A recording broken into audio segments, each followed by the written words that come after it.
This may be a first. Two college roommates don't get along. A student at Penn State found out her roommate was tweeting mean things about her. Here's how she responded.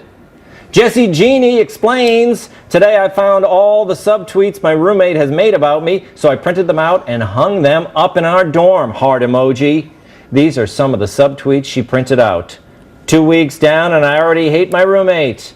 My roommate's situation is a horror story. And if you don't believe me, ask Britt. Update, my roommate has whooping cough. Britt is talking about rooming together next year, and I'm actually crying at the thought of having a good roommate. Heart emoji. Jessie Jeannie's tweet went viral. It's been favorited over 300,000 times. But she says her roommate got payback by calling campus police on her for having weed in their room. We've reached out to Britt for comment, but haven't heard back. Jill, what do you think here? This is, I love this so much. First of all, my college roommate hated me. Really? Turns out, borrow my clothes anytime, not meant to be taken literally. That's just to walk across campus in your roommate's clothes every day.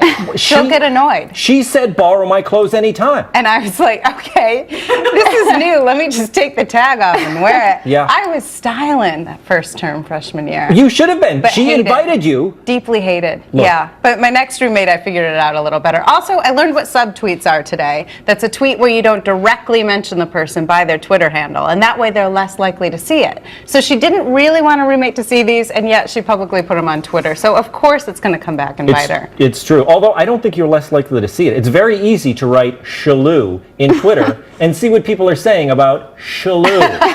She's not the cleverest. Yes. Kristen, why can't you girls just get along? I don't know, Tom, but look, the moral of this story is that when you say anything today, you have to expect that the world is going to hear about it. You have a binary decision. You either keep your mouth shut or you say something and assume everyone will find out. In college, I learned this the hard way. I texted a friend and I told her about how I would take the cat poop out of the litter box of my roommate's cat and put the poop next to my roommate's bed. I did this many times because I hated the cat. And my friend thought it was funny, so she texted it to more friends, and before I knew it, my secret was out. Everyone knew, including my roommate. How close to the bed? Pretty close. Like pretty on close. the bed or just close to the bed? Just close to it. And everyone found out, including my roommate. And that's how I learned there is no such thing as an internet secret. There certainly life isn't. lesson right here. And now on national TV, Rich, what's worse, putting poop very close to the bed, or spreading the tale about putting poop next to the bed? I got to think about this. I'm having a leftover moment on this question. Clearly, putting the poop near the bed. I just have to say, cat poop. Yeah, you shouldn't have done that. I'm sorry. The cat was miserable. I had no choice. But in that case, you could have a pet in the. Was this a dorm? Or? It was like an apartment on campus. Oh. I don't even think she was allowed to have the cat. Yeah. Well, I think subtweeting is like a barbaric practice, and people shouldn't do it. But you do it all the time. So you're like, oh, I don't want to engage with this person. But usually they do see it. But I don't know why she felt compelled to tweet, because you look at her tweets and they're like 3 likes. I mean, who's she tweeting to? Yes. And then it's very interesting, the story, the juxtaposition with the old and the new, because you print out the tweets and then you put it on the bulletin board, like such a 20th century artifact. But then you tweet it and you get 20,000 followers. I think as of now she has 22,000 followers, so she's a social media star. Yeah. So she got rid of the roommate who hates her, and she's a social media star. It's fantastic. It's a happy ending. The same thought. There's something about putting tweets up on a bulletin board. It's like, why don't you just carve it into a rock? Or I know.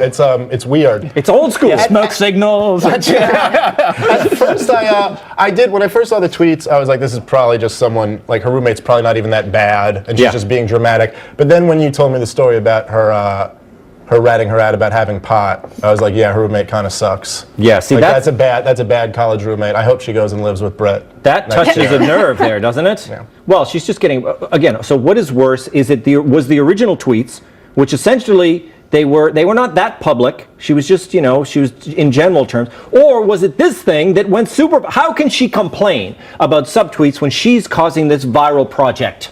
I'll be honest, I might have missed that question, but why wasn't she tagging Brett? Was Britt not on Twitter? Britt the roommate or Britt the friend? No, Britt's Britt's the her friend. third But she was party. subtweeting Britt too. Dude, Britt's her friend. Follow the story. Yeah. I still don't know. Are you good journalists, Lowry, are not. This is where national reviews.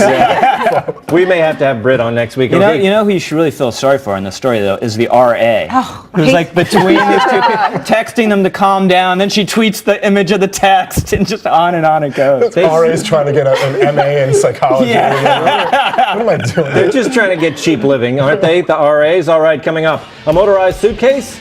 Apple reveals its latest game-changing product. But first, halftime with TV's Andy Levy.